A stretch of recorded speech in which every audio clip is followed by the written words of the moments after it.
The new season of Alone has kicked off, and it's tougher than you can imagine. We're in Tasmania, Australia this time, where contestants not only face bone-chilling cold, but also a silence so deep it feels like death. Here, you'll feel loneliness magnified 100 times. In a place so desolate, even death itself might just walk in, shake its head, and walk out crying.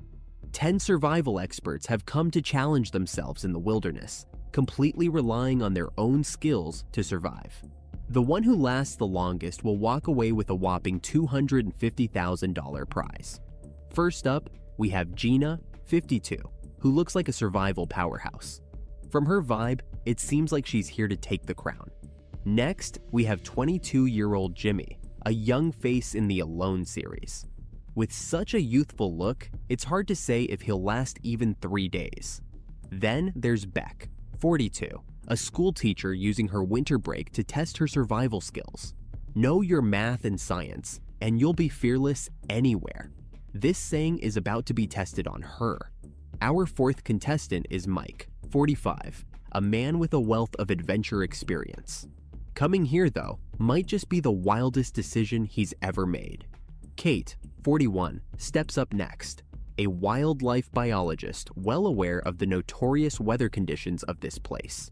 Tasmania, being close to Antarctica, experiences extreme weather conditions, proven by the tree stumps in the lakes. Peter, our sixth contestant, was dropped off in a barren forest, and the eeriness here has already got him spooked. Following him, we have Rob, 41, Michael, 43, Dwayne, 35, and Chris. All contestants arrived on day 1, spaced far apart. Even shouting doesn't get them any response. They're all separated by water, meaning no walking over to meet each other. Chris started exploring the terrain around him, which is pretty much all swamp, making walking a real challenge. He's used to diving and fishing and has gathered plenty of food in the wild before, so he's feeling pretty confident.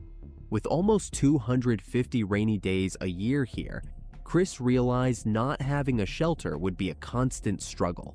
The nearby slopes and uneven weed-covered terrain mean clearing the area will take loads of time and effort. Chris plans to clear the branches and set up a tent shelter. He's found the best spot he could, though he's not sure how he'll manage to sleep on this uneven ground. While setting up his shelter, he stumbled upon a huge wasp nest. Definitely not a good sign. A fallen nest could be life-threatening, but despite the danger, Chris thinks this spot is still the best. However, the presence of wasps is a real dilemma for him. Rob, stationed 3 kilometers away, is also picking a spot to set up his shelter. The scene in front of him is downright spooky. After walking for a bit, Rob feels incredibly thirsty. Being new here, he's feeling quite lost, so he greets the wilderness in the local language, giving himself some comfort and showing his respect for nature. Over at Gina's location, the scenery is stunning, and the ground under her feet is solid. She's really enjoying it, walking barefoot on the moss and feeling close to nature. She realizes that the goal isn't to conquer nature or defeat it. The only way to live comfortably in the wild is to be humble. Gina knows she needs to have her shelter up before sunset because the temperature here can drop to freezing at night. Beck has found herself in a spot with excellent access to water, which should make for an interesting winter break. Besides personal gear, contestants have to carry around 70 kilograms of camera equipment, and walking on this rough, uneven terrain is no easy task. Fortunately, Beck has found a great location for her shelter.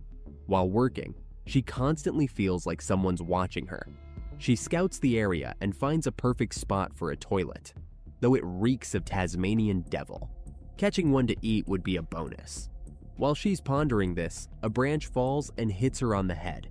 This place is more dangerous than she expected. She could be knocked out by falling branches. Beck goes to the lake to fetch water, planning to boil it while she builds her shelter. She keeps her fire starter in her bra for easy access. However, when she tries to start a fire, she realizes the fire starter from her bra is missing. Being able to make fire is crucial for cooking and staying warm in the wild, and without it, she might not last long. Meanwhile, Peter is exploring nearby. There's a large tidal flat here that gets flooded every time it rains heavily. He decides to fish first, hoping to enjoy a tasty fish dinner tonight. But thinking about the need to make fire and boil water makes him hesitant. Chris has already got a fire going and is boiling water, adapting well to the environment. There's a water source nearby that looks very clear, so Chris decides to try the water. I'm gonna try it. However, this risky move might cost him later. Rob has already started setting up his shelter between two large trees. He just places a log between them and covers it with a waterproof tarp. The space inside is quite roomy, making it a pretty decent temporary shelter. He even has a lake view right outside the door. Then, he gathered some plants to use as a mattress, hoping it would make sleeping warmer at night. Gina finally remembered she needed to set up her shelter. The wind picks up in the afternoon here, and Gina didn't bring a sleeping bag. Without a fire and a decent shelter tonight, she might literally freeze into an ice pop. It seems Gina plans to build her shelter here, close to the sea with the strong winds. If it rains heavily, her shelter could easily get flooded. After sorting out her shelter, Gina starts to settle in. She uses her clothes as kindling to start a fire. The sun is setting fast and Gina needs to get the fire going quickly. With the fire, she can boil water and stay warm. Relying on shivering to keep warm would quickly drain her body of energy. By evening, Rob has started boiling water, but he notices a lot of foam in it, which suggests it's not very clean. The temperature drops to 4 degrees at night, and he feels extremely thirsty. Ignoring the scalding heat of the freshly boiled water, he quickly gulps down a few sips. Meanwhile, it has started raining where Chris is. He lies next to the fire, watching the storm rage outside. Can he really sleep through this? At this point, every contestant is tense. The rain continuously flows off the shelter's roofs. Gina worries whether she has enough firewood. In this cold environment, without a sleeping bag, Gina relies solely on her clothes as a blanket. It really makes you wonder what she brought, considering she decided to leave behind her sleeping bag. In the middle of the night, Beck hears noises of animals crawling and various other strange sounds outside, which keep her awake, waiting for daylight with her eyes wide open. The next day, the morning in Tasmania is misty, almost magical. Rob's fire pit isn't flooded, but all the wood he collected is soaking wet.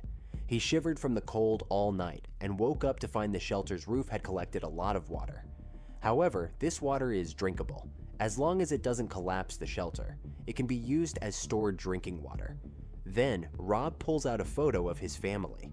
From what I've seen on Alone, contestants who look at family photos don't usually last long. Beck got up early to start a fire. She felt horrible last night and was about to cry because she couldn't get the fire going.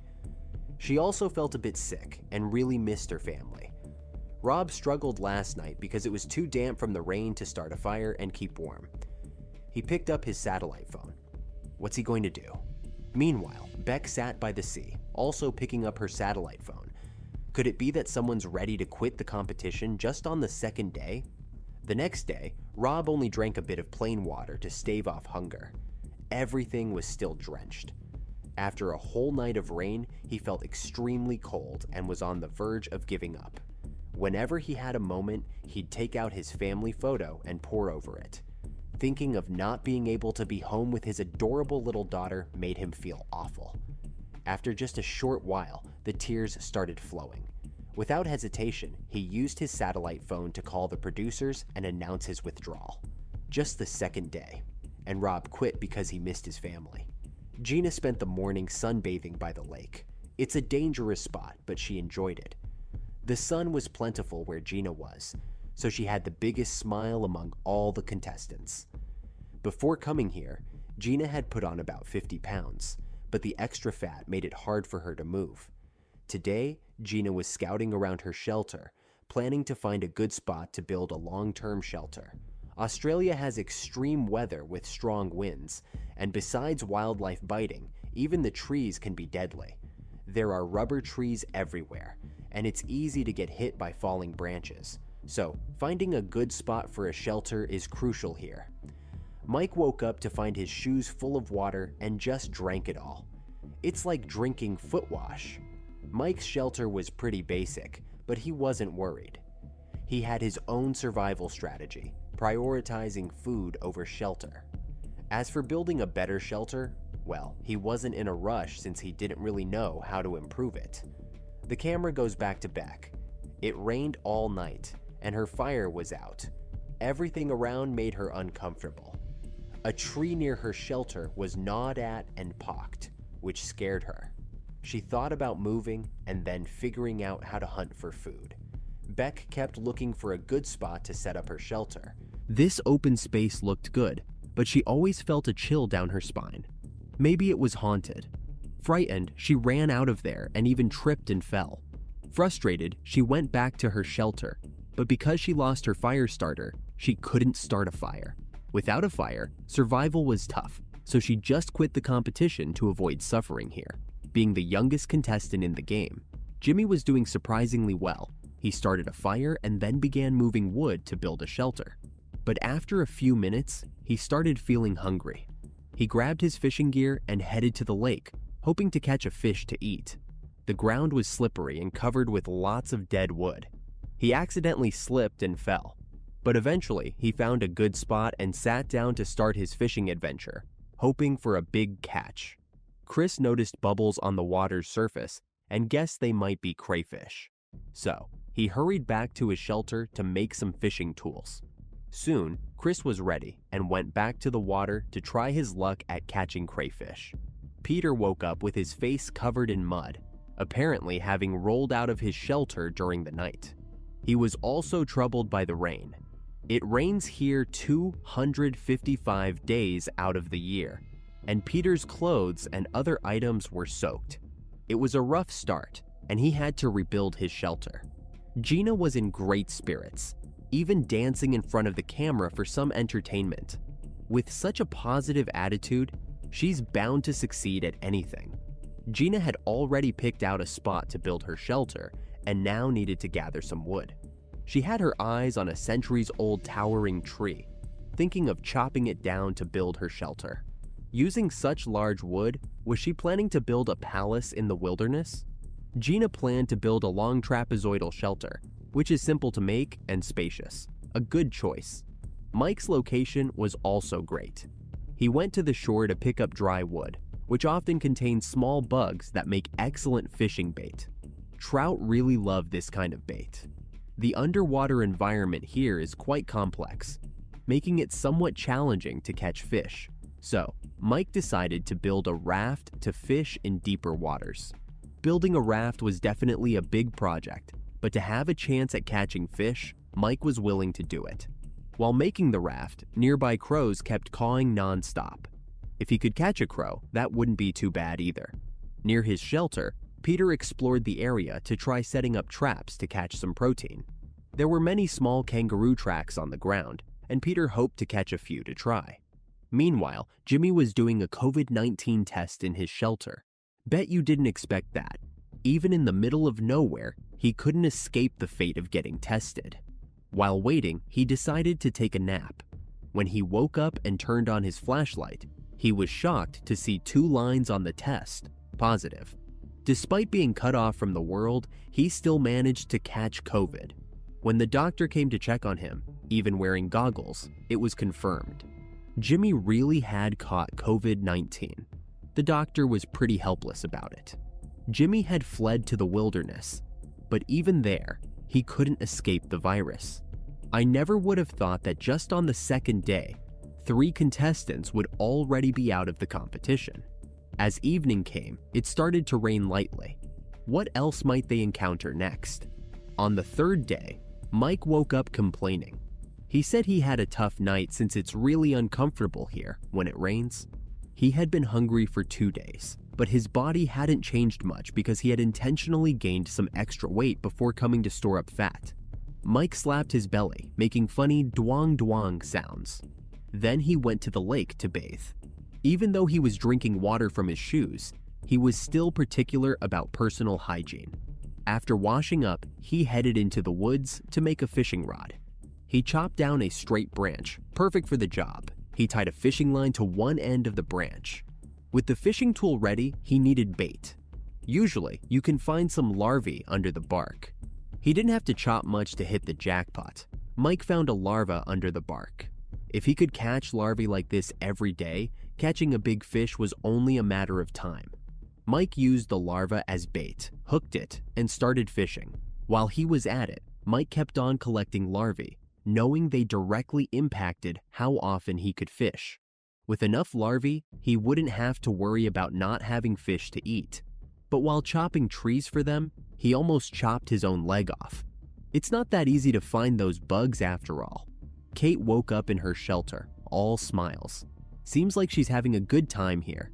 It's been 2 days, and she only started feeling hungry today. She tried looking for some food in the forest. I love botany and I love plants, and I learned a lot about bush foods, traditional foods. I'll be able to hopefully procure a good source of food even if the hunting isn't going well. Finding some edible plants. Their roots were packed with starch and slightly sweet, good enough to fill her up if she found enough. After breakfast, Kate headed to the shore to make some fishing gear, digging up worms for bait. She sat there for half an hour with no luck and decided to try a different spot. Even with worms, fishing wasn't easy. Chris was making a racket early in the morning, but with each contestant spaced about 5 or 6 kilometers apart, no one could hear him. He went into the woods to gather edible stuff. He dreamt of endless chicken legs and bread last night. But today, he was stuck gnawing on grass. Poor guy. After breakfast, he started looking for some protein, hoping to catch some game. He wandered around and found a big hole in a dead tree, but no bugs. Food was hard to come by. With mountains and rivers around, the only thing missing was the food Chris was looking for. He tried the creek, expecting to find small crabs or fish, but for some reason, all the animals seemed to have vanished wherever he went. Peter was also searching for food in the dense jungle, seeing no signs of animals, only plants thriving. After 3 days of hunger, he finally found some mushrooms on the ground but couldn't tell if they were edible. At this point, he didn't know what to do. At 11 a.m., Kate checked her fishing rod and luckily caught an eel weighing about a pound, making her the first contestant to successfully hunt. The eel wasn't big, but it was enough for a hearty dinner. After cleaning, the eel was only the size of a pot lid, but it was a hard-earned source of protein. Kate isn't a fan of eel, but she didn't have much choice here. She quickly finished it off, struggling with the strong fishy taste without any spices. It was probably the most disgusting thing she'd ever eaten. Dwayne also headed outside to look for food. He found some bugs in the deadwood, and instead of using them as fish bait like you'd expect, Dwayne just popped them straight into his mouth. But the bug's pungent smell was so intense it burned his tongue. He said those bugs tasted worse than crap. Has he actually tried it? Then, by the shore, he spotted some tiny berries. They were really small, but better than nothing.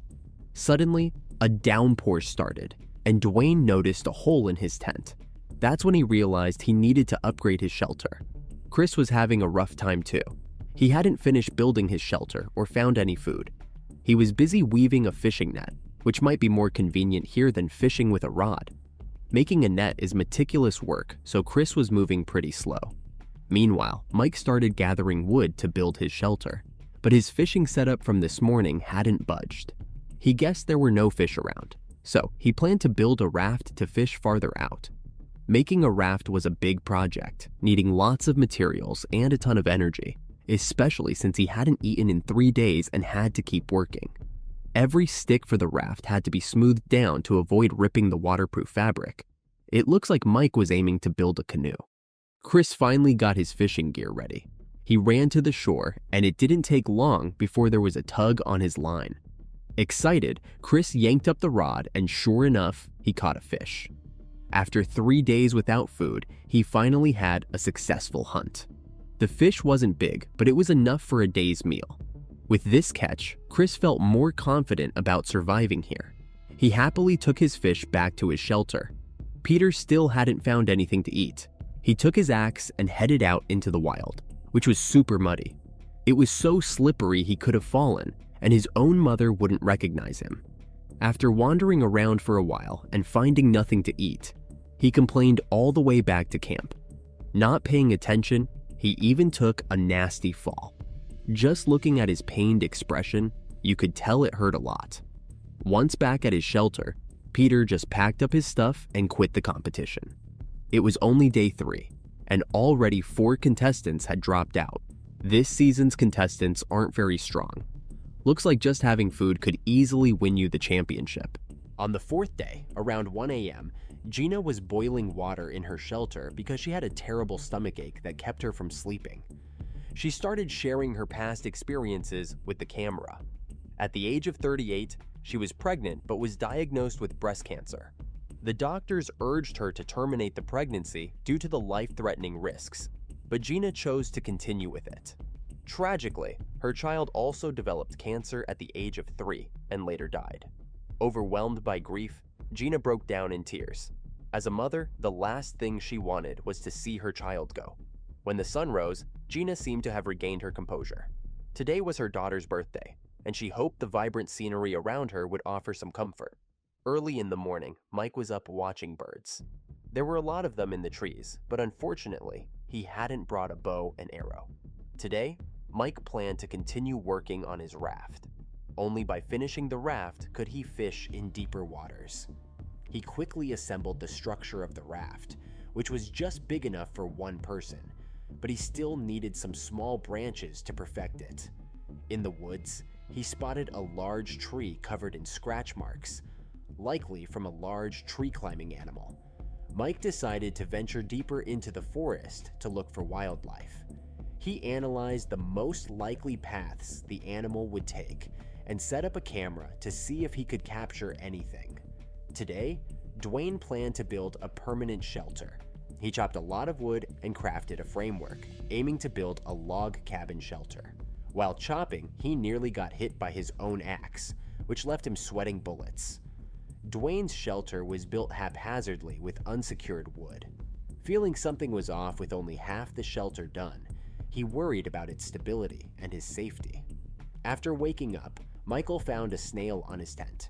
He drank a bowl of water for breakfast and then headed into the forest with his backpack. He discovered a type of grass on the ground, the roots of which were edible. Now, contestants who hadn't caught any fish were eating this grass. After days without food, even grass tasted good to him. The paths in the forest were complex, making it easy to get lost. Michael kept walking, probably unaware of how far he'd gone. Fortunately, he had a compass. As long as he kept the right direction, he could find his way back. Next to his shelter, Mike described the local conditions. It rained almost every day, and after a week, he was starting to get familiar with the place. He had been preparing his raft for fishing and had also made a fishing rod. He went to the lake's edge, and with his fishing rod, he finally tried lure fishing. Unfortunately, it started to rain heavily. Michael was still climbing through the jungle. He'd been at it for hours, and even with a compass, he still ended up on the wrong path. If he didn't make it back to his shelter before dark, not even a miracle could save him. Luckily, he finally found the right way. After a whole day in the jungle, Michael decided to turn in early. Day 5 rolled around, and Mike headed out first thing in the morning to check the cameras he set up last night. Sure enough, he caught some wildlife on film, which was a good break for him. He decided to rig up a trap to hunt these animals, whipping up a net out of some rope. That was pretty badass. Kate was just sitting by the shore, spacing out. The weather here was getting colder by the day. She had been here so long and had only managed to eat fish once. The rest of the time, she could only munch on some berries and roots. These berries were tiny, and even picking them all day wouldn't fill you up. But that was all Kate had to work with. Dwayne finally got the frame of his shelter up. All he needed to do was throw a waterproof tarp over it, and he'd have himself a shelter. So far, Dwayne's shelter was the best. It rained every day here, leaving them not much chance for hunting. Luckily, Dwayne already had a shelter. Though he didn't have any food, he was still pretty comfortable. Whenever they got bored, each contestant would share a bit about their family. Dwayne mentioned that he had a family of 5 back home. His older brother was in jail. His older sister had already married and had kids. His dad was a drunk and his mom was a gambler. That's why he chose to wander the wilderness. Today, Gina just reinforced her original shelter a bit and then built a bed. It wasn't until evening that she finally finished the bed, but lying on it felt incredibly comfortable. Day 6 came, and Gina was up early showing off her bed, probably because she had a great night's sleep. Suddenly, she saw something fishing in the water. Turned out to be a platypus. The ecosystem here was really thriving, so seeing a platypus wasn't that weird. Chris was still working on his fishing net, a task that had already taken him 2 days. His fishing gear wasn't ready yet, but he still needed to eat. So, he headed into the jungle to hunt some small game for today's meal. He was so determined, he even dared to crawl into a log bigger than himself, not caring about the potential danger inside. But after searching for a long time, he came back empty-handed. Not long after, he ran off to fish again. After all, he had caught a fish just 2 days prior. He set up 4 fishing rods, but sadly, this time around, there was no action. Fishing wasn't as easy as he thought. Mike finally got his net ready and headed to the jungle to set up his traps. He predicted where the net would fall on the ground and set up an automatic device in the right spot. If prey touched the food above, it would trigger the mechanism and the net would drop, trapping the animal. It took him all day, but he finally got it set up. That night, Mike couldn't sleep in his shelter, constantly checking for any activity at the trap. There was indeed movement at the trap. Mike rushed to check, but found no prey in the trap. He checked the camper and realized the opossum had been at the edge of the net. So close, yet so far. It was the early hours of day 7 when Dwayne's shelter started to leak. It was pouring outside, and the sound of the rain made it impossible for Dwayne to sleep. Early in the morning of the 7th day, Chris went back to the shore to fish. If he couldn't catch fish consistently, he wouldn't be able to survive here. Chris still hadn't built a shelter and was living in a tent. He was organizing ropes in the camp, but he was incredibly impatient. Not having caught any food, he was impatient with everything now, clueless about what he was even doing here. On the 8th day, Chris was at the shore early, talking about his recent struggles. He hadn't caught any food, and the environment was making him feel incredibly lonely. His confidence was waning, and he was thinking about quitting, but he wanted to hold on as long as possible. Just as he was worrying about food, he suddenly saw the fishing line move. Chris quickly lifted the rod and landed a big fish. This fish brought him a great deal of hope for survival. Holding the fish, Chris couldn't wait to eat it. The fish's belly was full of eggs, which Chris ate raw. Then he cooked the cleaned fish in an iron pot. He savored today's fish soup, licking every bone clean. Gina was improving her shelter. She added an extra layer of fencing outside her tent to shield from the wind and rain. Next, she was planning to build a door for her shelter. She first secured a row of ropes and then gathered a lot of grass. Maybe she was planning to weave a grass door. Everyone else was busy building shelters or hunting, but Dwayne was sliding down a slide because he had already built a perfect shelter. Dwayne's area was rich in resources. He found a great fishing spot and decided to give it a try. He initially thought to use a bottle as a float, but it was too big, so he opted for a button from his clothing. After making his fishing gear, Dwayne started fishing but caught nothing, wasting such a great spot. After eating, Chris was comfortably lying on the shore sunbathing. He thought the place was beautiful and perfect for swimming. Swimming here, hopefully, he won't end up feeding the fish. The water was filled with uneven deadwood, and just thinking about the color of the water was terrifying. Gina's situation was more interesting. She said when she first arrived, she weighed 96 pounds, but now she has gained so much weight she can't even button her pants. Eating grass every day and still gaining weight, what's the logic in that? Gina continuously collected grass and leaves around her shelter to weave a grass door. She worked from morning until night, and finally the grass door was ready. It's day 9 now. Mike has been quite busy lately, making a fishing rod, hunting traps, and a raft. Whenever he had time, he would explore the jungle, but he never found anything. This was where he set up his traps. Mike reviewed last night's camera footage.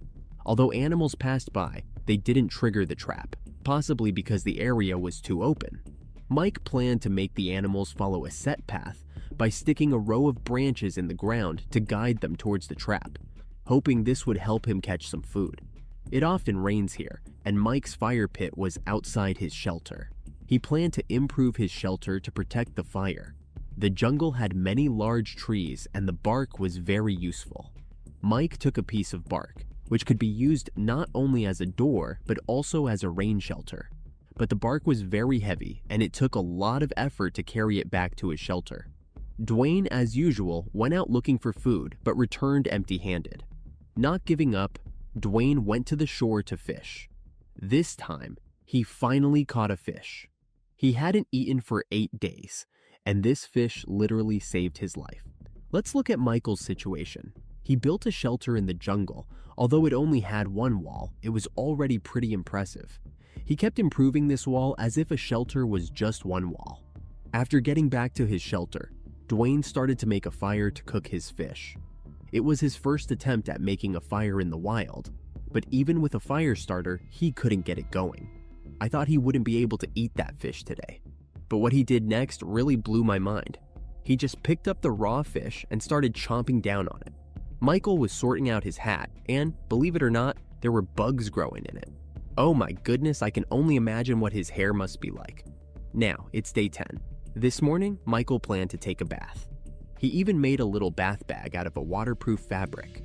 He heated up some stones, filled the bag with water, and then threw the hot stones in to warm it up. Bath time was ready to go.